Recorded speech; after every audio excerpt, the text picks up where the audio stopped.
muscles, power tools, brr, success, pretty flowers, motherhood, beauty, cleaning the house. Well then, hi, my name is Henriette. I am here to talk to you about two very obvious topics, femininity and masculinity. There is a clear divide between the two. It does seem that our society has linked masculine qualities to good. Okay. It does seem that feminine qualities have seemed to be pushed as an unwanted quality, even for females nowadays. So that is what I will be talking about today. Now, in our society, we do have a tendency to love labeling everything.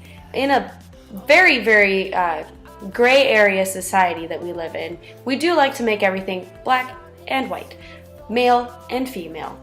So that is a lot of the reason why we have chosen to do that. So one of the other topics that I will be discussing within the masculinity and femininity is the idea of the binary theory.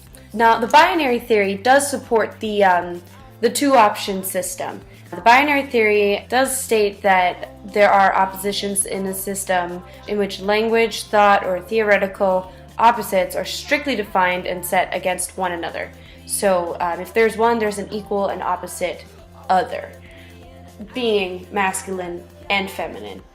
So I did find a resource here where there was a list of the 12 top feminine and the 12 top masculine traits. And these are qualities that we have decided that are feminine and masculine. So within the feminine traits, it includes to surrender, to be receptive, to have empathy, to flow, to be sensual, to nurture, and have affection, sharing, tenderness, patience, and loving.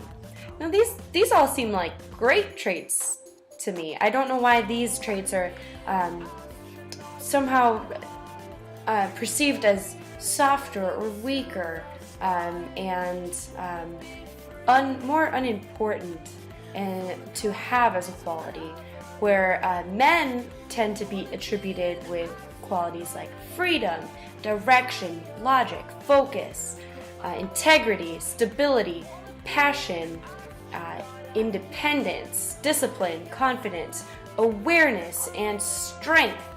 All these great, strong, powerful, successful qualities are somehow associated with men. And again, this is our society that has created these two divisions. Although we have two sexes, there's male and female, there are so many genders out there. It's almost infinite to define the amount of genders, where there is a range from the most masculine to the most feminine, and then there's everything in between. So in addition to the binary theory having a major role in the separation of feminine and masculine qualities, structuralism also plays a large part. This is a sociological theory which claims that culture is understood in terms of relationships to a larger system. So the structuralism theory was defined by Claude Lévi-Strauss during the early 1900s. He was a French anthropologist and ethnologist. So the basic premise of structuralism is basically it was concerned with accurately describing consciousness, which is hard.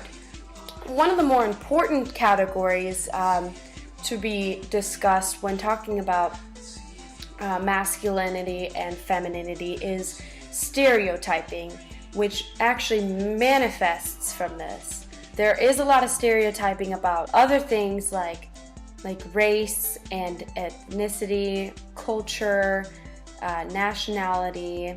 It's very fueled by the media. The media pretty much keeps us in this ongoing loop of feminine versus masculine, and keeps our young as well as us thinking about how how a woman should act and how a man should act.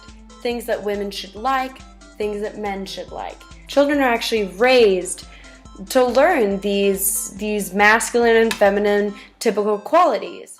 These are things that we can be born with, like a man being slimmer, that could be a metabolism thing, women being maybe bulkier or having more hair than others, men not having as hair as other men.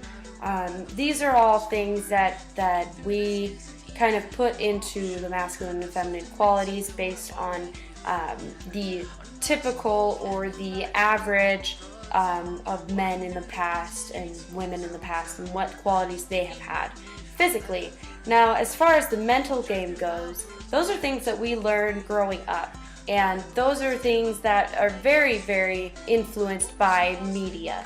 And media does not back down from this black and white, male and female idea.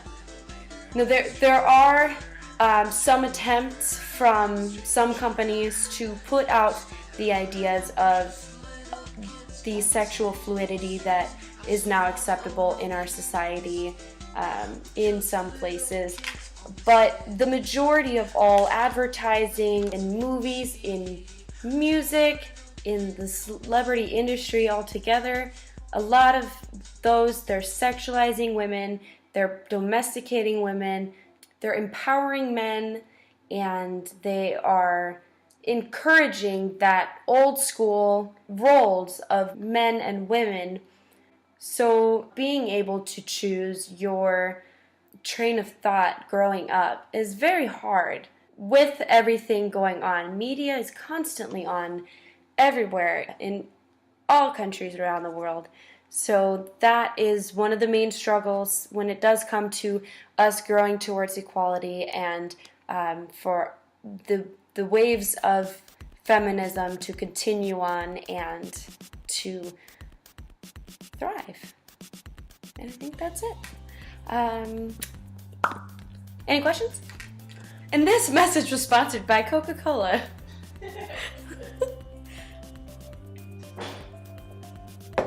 Not really.